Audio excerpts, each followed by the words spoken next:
વાલા મિત્રો, બાઇબલ જણાવે છે કે જ્યાં આગેવાનો અજ્ઞાન હોય ત્યાં લોકો ખાડામાં પડે છે. જો તમે કોઈ જગ્યા પર આગેવાની આપી રહ્યા છો તો શું તમે સાચી દિશામાં લોકોને દોરવણી આપી રહ્યા છો?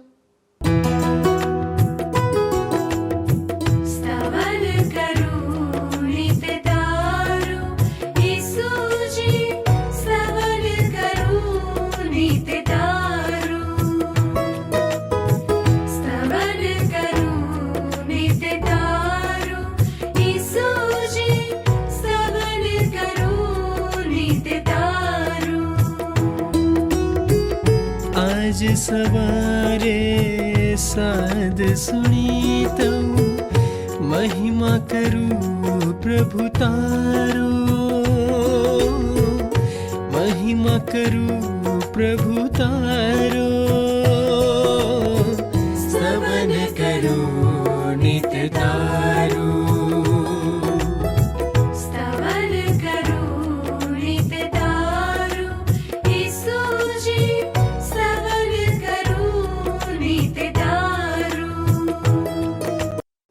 સલામ મિત્રો, કેમ છો?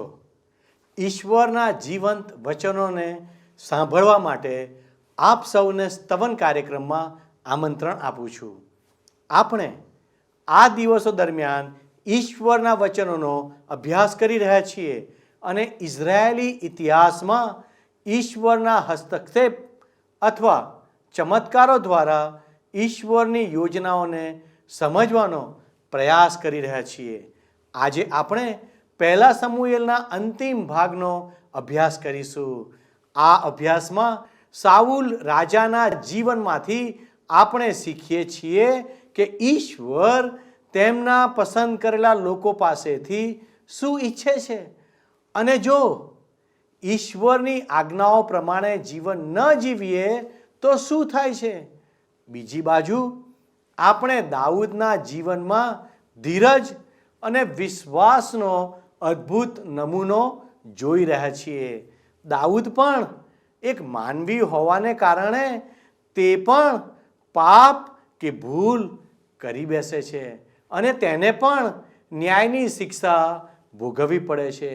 ઈશ્વર ઈચ્છે છે કે આપણે બધા આ ઘટનાઓમાંથી શીખીએ અને ઈશ્વરની ઈચ્છાને જાણીને તેમના મહિમાને યોગ્ય જીવન જીવીએ. પવિત્ર શાસ્ત્ર બાઇબલનો કાળજીપૂર્વક અભ્યાસ કરવાથી આપણને ઈશ્વરની ઈચ્છા જાણવા અને તેને પરિપૂર્ણ કરવામાં મદદ મળે છે.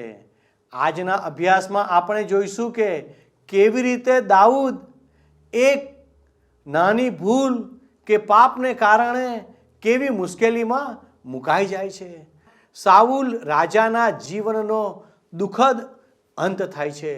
ચાલો આપણે આજના અભ્યાસની શરૂઆત કરીએ. આજે મિત્ર આ સ્તવન કાર્યક્રમમાં આપણે શમૂએલના પ્રથમ પુસ્તકના 29, 30 અને 31 અધ્યાયનો અભ્યાસ કરવાના છીએ. પ્રથમ તો આપણે મિત્ર શમૂએલના પ્રથમ પુસ્તકના 29 અને 30 એમ બે અધ્યાયો સાથે સાથે જોઈશું અને પછી છેલ્લો અધ્યાય એટલે કે 31મો અધ્યાય જોઈશું.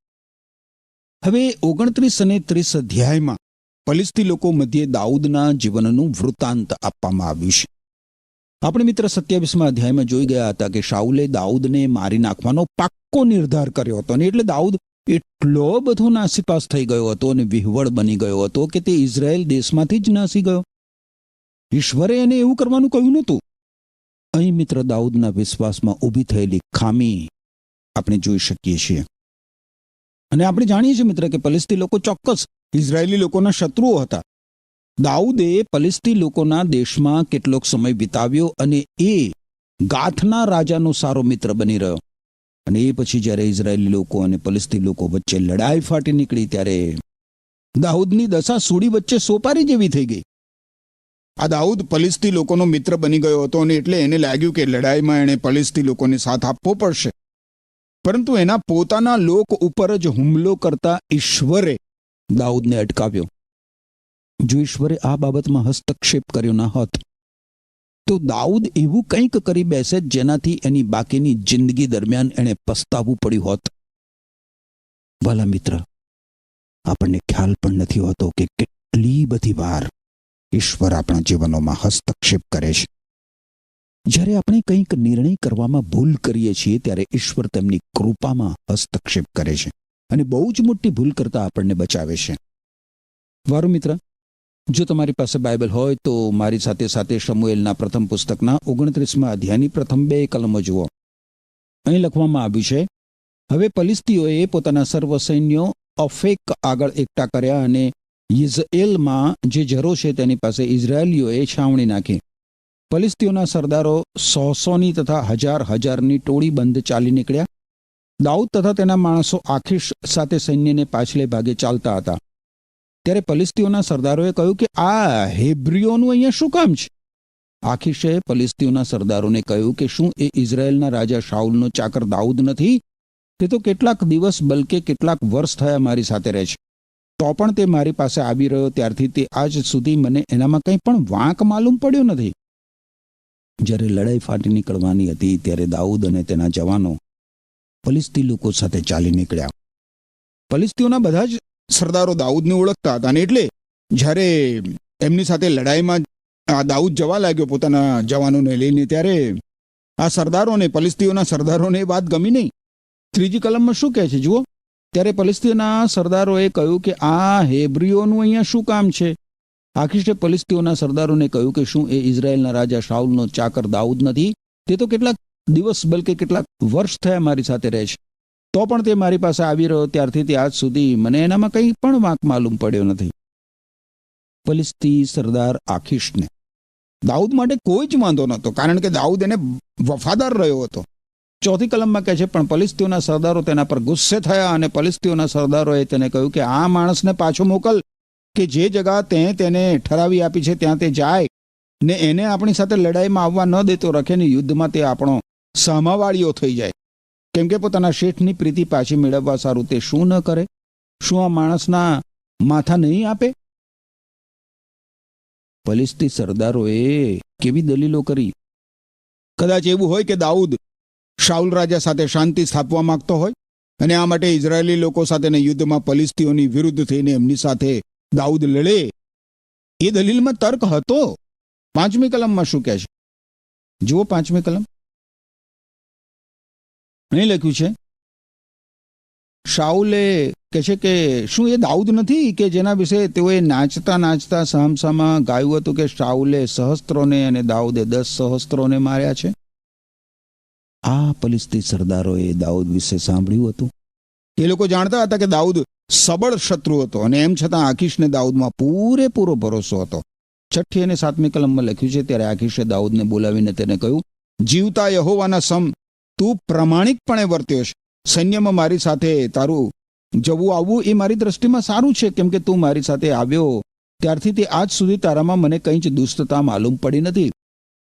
પણ સરદારોની કૃપા તારા પર નથી. માટે હવે અહીંથી તું પાછો ફર ને શાંતિએ જા, કે જેથી ફલિસ્તીઓના સરદારો તારાથી નારાજ ન થાય. એક બાજુ એકલો આખીશ હતો અને બીજી બાજુ ફલિસ્તીઓના બીજા બધા જ સરદારો હતા. આખીશને દાઉદમાં ભરોસો હતો ને એમ છતાં બીજા સરદારો દાઉદને સાથે લેતા માગતા નહોતા. એટલે આખરે આખીશે દાઉદને જતા રહેવાનું કહેવું પડ્યું. મારા મિત્ર, આ બીજું કંઈ નહીં પણ દાઉદના હકમાં સર્વસમર્થ ઈશ્વરનો હસ્તક્ષેપ હતો. એનાથી દાઉદનો એના પોતાના જ લોકો સામે લડવાથી છુટકારો થયો. 8મી કલમ જુઓ. ત્યારે દાઉદે આખીશને કહ્યું, પણ મેં શું કર્યું છે? હું તારી હજુરમાં આવ્યો ત્યારથી તે આજ સુધીમાં તે આ તારા દાસમાં એવું શું જોયું કે મારા મુરબ્બી રાજા શત્રુઓની સામે જઈને લડવાની પરવાનગી મને ન મળે? અને આ સમયે જો કે શાઉલ રાજા દાઉદનો શત્રુ હતો, એમ છતાં દાઉદ કદી જ પોતાના લોકની વિરુદ્ધ થાય એવો નહોતો. જો કે ઇઝરાયેલી દેશમાંથી દાઉદ બહાર નીકળી ગયો હતો એ એના વિશ્વાસમાં થયેલી ખામી જ સૂચવે છે, પરંતુ સાથે સાથે દાઉદ ઈશ્વરની ઈચ્છામાંથી બહાર નીકળી ગયો એ પણ સૂચવે છે આ બાબત. અને આ કારણસર દાઉદના જીવનમાં પાપ પ્રવેશવાનો માર્ગ મોકળો થઈ ગયો. મિત્ર, દાઉદ ઈશ્વરની ઈચ્છામાંથી બહાર નીકળ્યો અને તે એક ખોફનાક પાપ કરી બેઠો હતો, પરંતુ ઈશ્વરે આડો હાથ કર્યો, ઈશ્વરે હસ્તક્ષેપ કર્યો. હવે 11મી કલમ જુઓ. માટે દાઉદ તથા તેના માણસો સવારમાં ચાલી નીકળીને ફલિસ્તીઓના દેશમાં પાછા જવા સારું પરોળીએ ઉઠ્યા અને ફલિસ્તીઓએ યઝીએલ તરફ કૂચ કરી. ઇઝિએલ નામનું સ્થળ એ મિત્ર ઉત્તર દિશામાં આવેલું છે. ઇઝિએલ એસ્ડીલોનની ખીણ પાસે આવેલું છે અને શાસ્ત્ર કહે છે કે હાર્માગેદોનનું અંતિમ મહાયુદ્ધ આ સ્થળે લડાવાનું છે. ફલિસ્તી લોકો ઇઝરાયેલ તરફ કૂચ કરી ગયા જ્યારે દાઉદ અને તેના જવાનો સિકલાગમાં ઘર તરફ પાછા વળ્યા. જ્યારે દાઉદ અને તેના જવાનો ઘરથી દૂર હતા ત્યારે દક્ષિણમાંથી શત્રુ અમાલેકીઓએ ફલિસ્તીઓના દેશ ઉપર હુમલો કર્યો હતો અને સિકલાગનો નાશ કર્યો હતો. 30મા અધ્યાયની પ્રથમ 3 કલમો જોશો. દાઉદ તથા તેના માણસો ત્રીજે દિવસે સિકલાગ પહોંચ્યા ત્યારે એમ બન્યું કે અમાલેકીઓએ નેગેબ પર તથા સિકલાગ પર હુમલો કરીને સિકલાગ પર મારો ચલાવી તેને બાળી દીધું હતું અને તેમાંથી સ્ત્રીઓને તથા નાના મોટા સર્વને કેદ પકડ્યા હતા. તેઓએ કોઈને મારી નાખ્યું નહોતું, પણ તેઓનું હરણ કરીને તેઓ પોતાને રસ્તે ચાલ્યા ગયા હતા. દાઉદ તથા તેના માણસો નગરમાં આવ્યા ત્યારે જુઓ, તે તો આગથી બાળી નખાયેલું હતું અને તેઓની સ્ત્રીઓ, તેઓના દીકરાઓ તથા તેઓની દીકરીઓ બંદીવાન કરાયેલા હતા. દાઉદ અને તેના 600 જવાનોની પરિસ્થિતિ તમે કલ્પી શકો છો મિત્ર. એ લોકો પોતાના ઘેર સિકલાગમાં પાછા ફર્યા છે અને એવી આશા રાખે છે કે એ લોકો પોતાના કુટુંબીજનોને મળી શકશે, પરંતુ એ લોકોએ જોયું તો આખું સિકલાગ શહેર બાળી નાખવામાં આવ્યું હતું. દાઉદ અને તેના જવાનો સ્તબ્ધ થઈ ગયા. એમની પત્નીઓ અને તેમના બાળકોનું શત્રુઓ હરણ કરી ગયા હતા. 4 અને 5મી કલમમાં લખ્યું છે, તેથી દાઉદ તથા તેની સાથેના માણસોની રડવાની શક્તિ ખૂટી ગઈ ત્યાં સુધી તેઓ પોક મૂકીને રડ્યા. દાઉદની 2 સ્ત્રીઓનું એટલે અહીનું આમ યિઝેલી તથા નાબાલ કાર્મેલીની સ્ત્રી અબિગાઇલનું પણ હરણ કરવામાં આવ્યું હતું. અને દાઉદને ઘણો ખેદ થયો, કેમ કે લોકો તેને પથ્થરે મારવાની વાત કરવા લાગ્યા, કેમ કે સર્વ લોક પોતપોતાના દીકરાઓ તથા પોતપોતાની દીકરીઓને લીધે મનમાં દુઃખી હતા. પણ દાઉદે પોતાના દેવ યહોવામાં બળ પકડ્યું. દાઉદ અત્યંત હતાશ થઈ ગયો હતો, કારણ કે એના કુટુંબને તો એને ગુમાવી જતું, પરંતુ એના માણસો એને પથ્થરે મારવાની વાત કરવા લાગ્યા. દાઉદ આ લોકોનો નેતા હતો અને એટલે આ લોકોએ બધો જ દોષ દાઉદ ઉપર ઠાલવ્યો. દાઉદે કેટલી મોટી ભૂલ કરી હતી. દાઉદની દશા સૂડી વચ્ચે સોપારી જેવી થઈ ગઈ હતી. એ બહુ જ ખરાબ પરિસ્થિતિમાં મુકાઈ ગયો હતો, પરંતુ દાઉદે પોતાના ઈશ્વરમાં બળ પકડ્યું. આ એક મહાન હકીકત છે મિત્ર. આપણા જીવનમાં એવા સમયો આવે છે જ્યારે સંજોગો આપણા જીવનમાં કોઈ આનંદ કે શાંતિ નિપજાવે નહીં. ક્યારેક આપણા જીવનમાં અંધકાર વ્યાપી જતો હોય એવું લાગે છે. દાઉદની જેમ મિત્ર, આપણે આસપાસ જોઈએ છીએ અને પરિસ્થિતિ નિરાશાજનક લાગે છે. આશાનું એક કિરણ પણ નજરે આવતું નથી. આવી પરિસ્થિતિમાં આપણે શું કરવું જોઈએ? શું કરવું જોઈએ મિત્ર આવી પરિસ્થિતિમાં આપણે? શું આપણે નાસીપાસ થઈ જઈએ, નિરાશ થઈને બેસી રહીએ? જો આપણે મિત્ર ઈશ્વરના ખરેખર બાળક હોઈશું તો ઈશ્વરમાં આપણે બળ પકડીશું. એવા સમયે આપણે ઈશ્વર પાસે દોડી જઈશું. ઈશ્વર આપણા પ્રત્યે વાસ્તવિક બનશે, એમનો સાચો અનુભવ કરાવશે. આવા સમયે બાઇબલમાંના ગીતશાસ્ત્રમાંના ઈશ્વરના પવિત્ર વચનો આપણે વાંચવા જોઈએ. દાઉદે આવા સમયે ઈશ્વરમાં પોતાને કેવી રીતે પ્રોત્સાહિત કર્યો એ આપણે જોવું જોઈએ. ઘણી બધી વખત મિત્ર ગીતશાસ્ત્રમાં દાઉદ કહે છે કે ઈશ્વરના છોડાવા આવેલાઓએ કહેવું જોઈએ કે ઈશ્વર ભલા છે.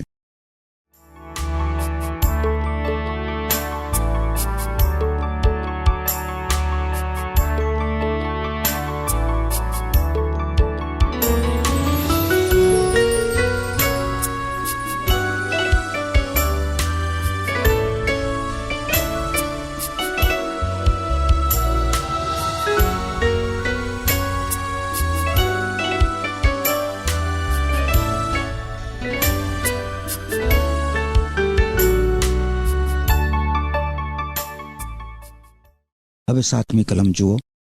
પછી દાઉદે અહીમેલેકના પુત્ર અબ્યાથાર યાજકને કહ્યું કે કૃપા કરીને એફોદ અહીં મારી પાસે લાવ.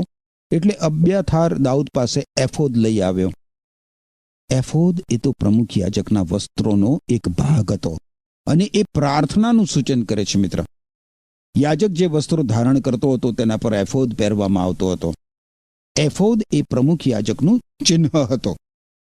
પ્રાર્થના કરવાની સોનાની વેદી પાસે પ્રમુખ યાજક જ્યારે જાય ત્યારે એણે આ એફોદ પહેરવાનો હતો. આ એફોદ ઉપર 2 પથ્થરો હતા મિત્ર, દરેક ખભા પર એક એક પથ્થર રહે એ રીતે, જેના પર ઇઝરાયેલના 12 કુળોના નામો કોતરેલા હતા. 6 નામો એક ખભા ઉપર અને બીજા 6 નામો બીજા ખભા ઉપર. એ રીતે પ્રમુખ યાજક પોતાના ખભા પર ઇઝરાયેલી પ્રજાને ઊંચકીને પ્રાર્થનાની વેદી પાસે આવતો હતો. આ તો મિત્ર આપણા પ્રમુખ યાજક પ્રભુ ઈસુ ખ્રિસ્તનું છાયાચિત્ર છે, જે આપણને પોતાના ખભા પર ઊંચકી રાખે છે. પ્રભુ ઈસુ ખ્રિસ્તે ખોવાયેલા નાનકડા ઘેટાની વાત કરી હતી, એ કદાચ તમને યાદ હશે જ. એ ભરવાડે શું કર્યું હતું? ભરવાડે એ ઘેટાને શોધી કાઢ્યું, પોતાના ખભા ઉપર ઊંચકી લીધું અને તેને વાડામાં પાછું લઈ આવ્યો. હું જાણતો નથી મિત્ર કે તમે કોણ છો અને ક્યાં છો, પરંતુ હું એટલું જાણું છું મિત્ર કે પ્રભુ ઈસુ ખ્રિસ્ત તમારી પાસે આવીને તમને પોતાના ખભા ઉપર ઊંચકીને પાછા વાડામાં લાવવા તૈયાર છે.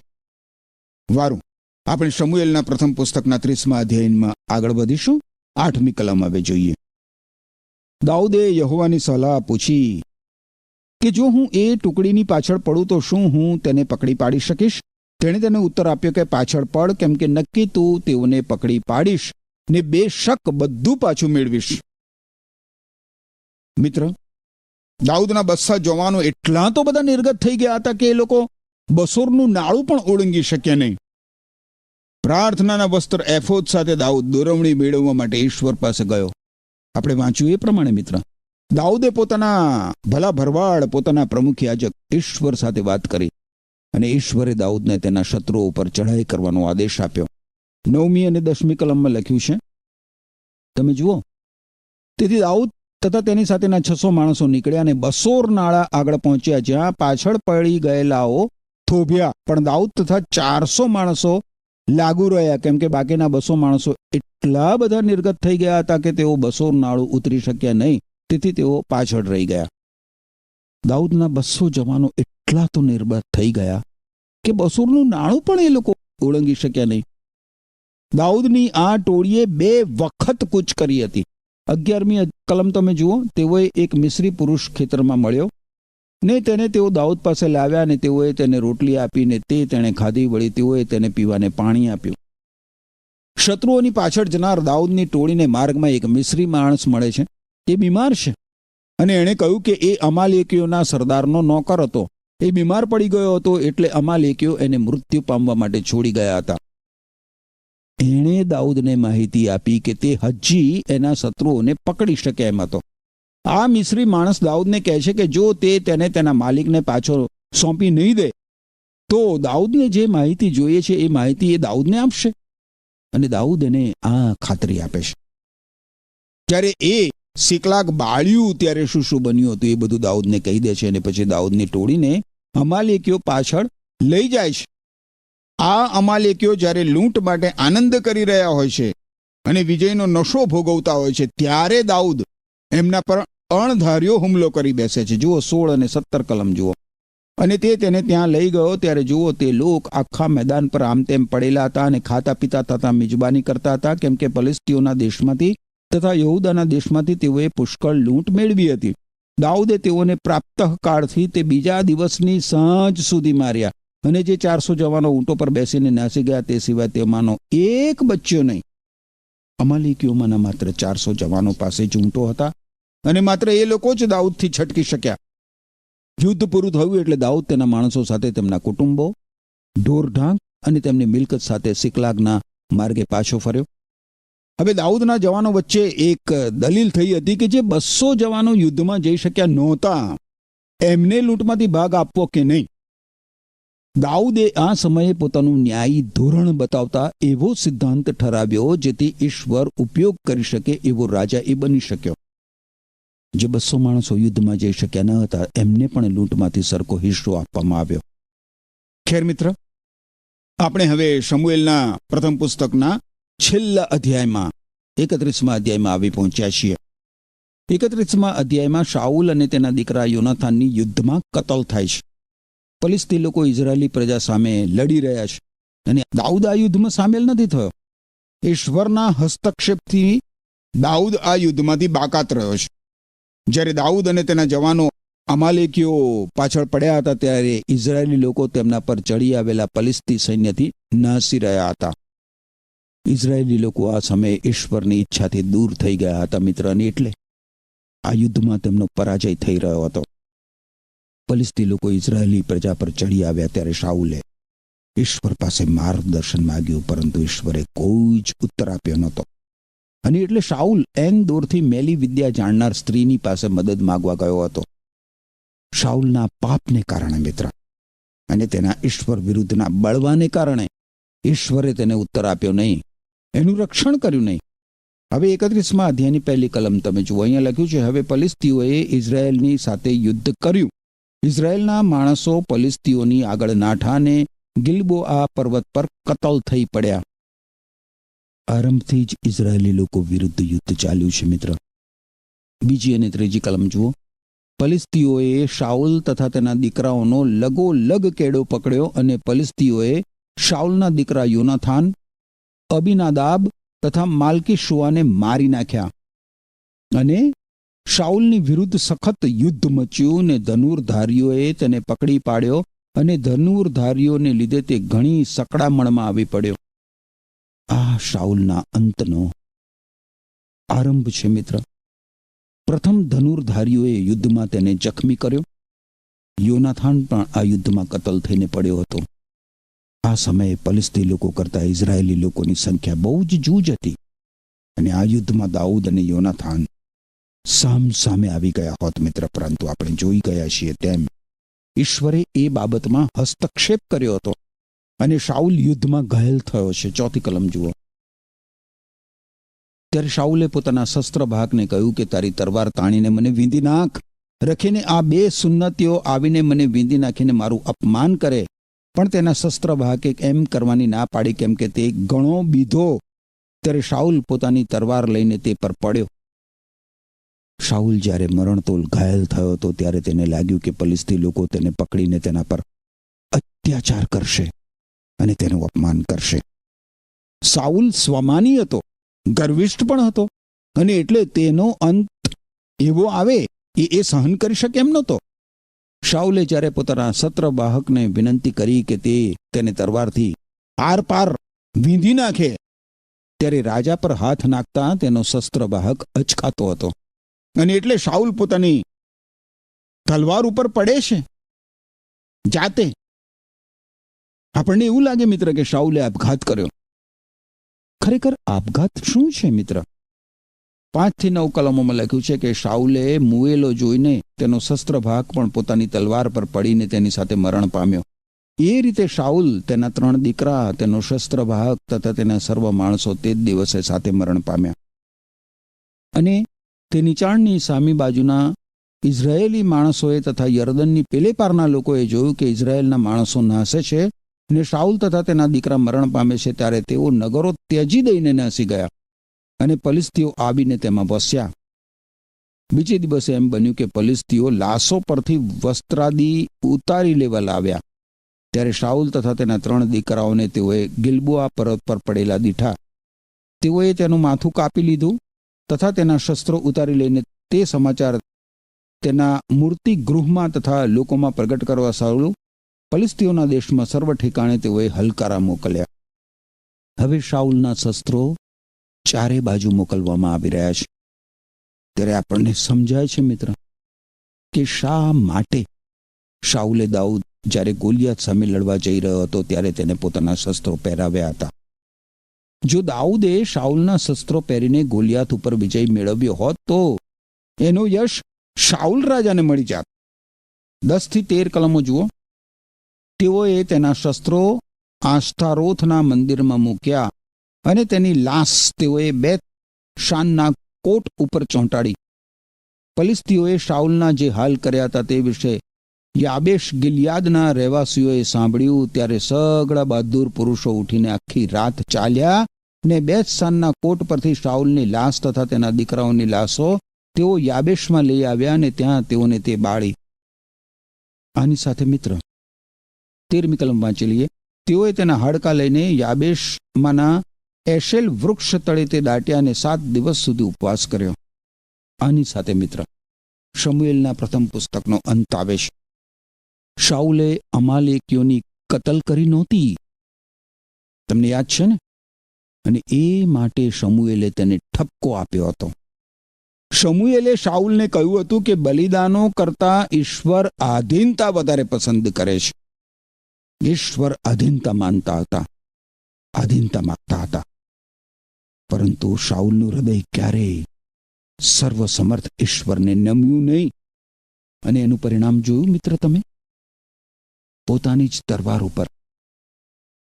તરવાર ઉપર જાતે પડીને શાઉલે પોતાના જીવનનો અંત આણવો પડ્યો. યાદ રાખો મિત્ર, યાદ રાખો, બલિદાનો કરવા કરતા ઈશ્વર આધીનતા ઉપર વધારે ભાર મૂકે છે. આપણે ઈશ્વરને કશુંક બલિદાન આપીએ એના કરતા ઈશ્વરને આપણે આધીન થઈએ, એ જ ઈશ્વર સૌથી વધારે પસંદ કરે છે. અને એ જ બાબત યાદ રાખીને મિત્ર, સતત ઈશ્વરને આધીન એવું જીવન જીવવા માટે ઈશ્વર આપણને કૃપા આપો. આમેન. પ્રિય મિત્રો, આજના પાઠના અભ્યાસમાંથી આપણે સાઉલના જીવન દ્વારા શીખીએ છીએ કે એક અવિશ્વાસુ આગેવાન પ્રજાને આધ્યાત્મિક વિનાશ તરફ લઈ જાય છે.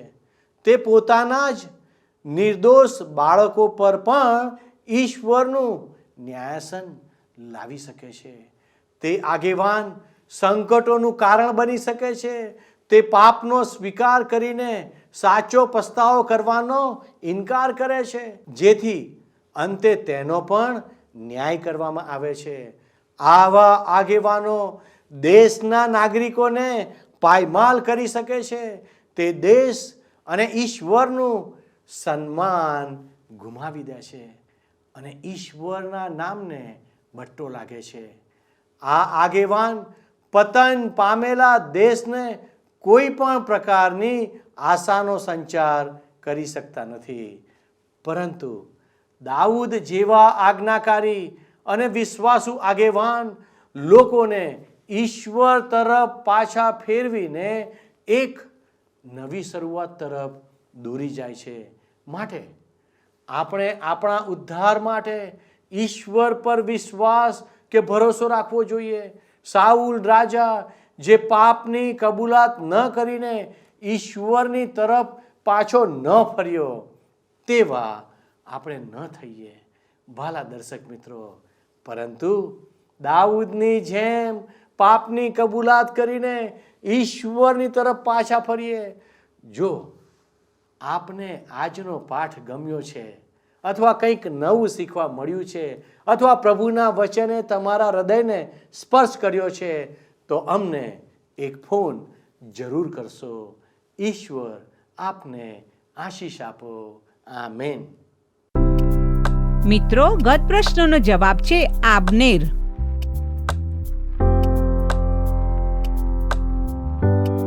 આજનો પ્રશ્ન છે એફોદ શાનું સૂચન કરે છે?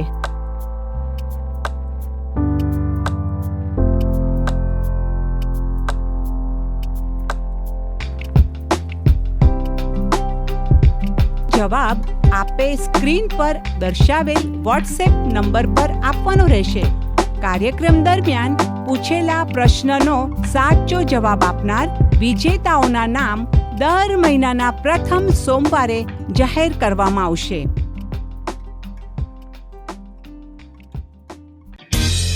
શું તમને આ કાર્યક્રમ ગમ્યો? અત્યારે જ અમને મિસ કોલ કરો.